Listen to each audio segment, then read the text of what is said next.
आपण पोचलो आहे तुकाराम महाराज संस्थानमध्ये. Welcome back to why not Kanchan. आज मी तुम्हाला घेऊन चालले आहे देहू या पवित्र ठिकाणी. माझ्या व्लॉग जर्नीची सुरुवात मी इथूनच केली होती, पण हा व्लॉग अपलोड करायला थोडा लेट झाला. सो आज फायनली तुमच्यासोबत शेअर करते. हा आहे देहूचा मेन एंट्री रोड आणि इथे संत तुकाराम महाराज संस्थान अशी मोठी पाटी दिसते. संत तुकाराम महाराज हे 17व्या शतकातील महान संत कवी होते. त्यांनी अभंगमधून भक्ती, सत्य आणि चांगले विचार लोकांपर्यंत पोहोचवले. त्यांची तुकाराम गाथा आजही वारकरी संप्रदायात खूप श्रद्धेने गाजली जाते. त्यांनी साधेपणा, नम्रता आणि विठ्ठल भक्ती शिकवली.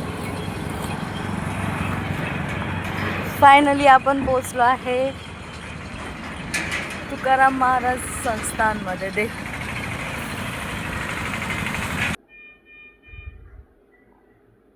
मंदिराकडे जाताना रस्त्यावर प्रसाद, मूर्ती, फोटो आणि बऱ्याच भक्तिमय वस्तूंची दुकानं दिसत होती. संपूर्ण ॲटमॉस्फिअर खूप पॉझिटिव्ह आणि शांत वाटत होतं.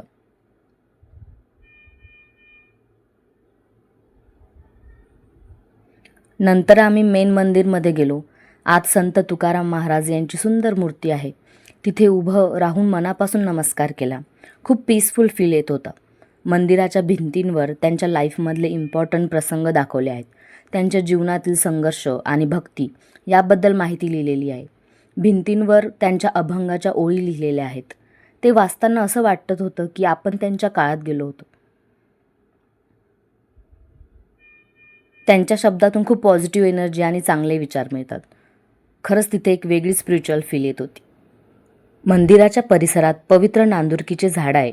असं मानलं जातं की हा वृक्ष संत तुकाराम महाराज यांच्या स्मृतीचं प्रतीक आहे. हा एक स्पिरिच्युअल अनुभव मानला जातो. नंतर आम्ही गाथा मंदिराकडे निघालो होतो.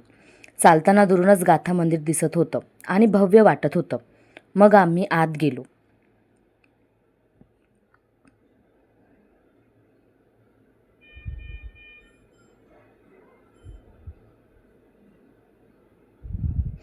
आत महाराजांची खूप मोठी आणि भव्य अशी मूर्ती होती.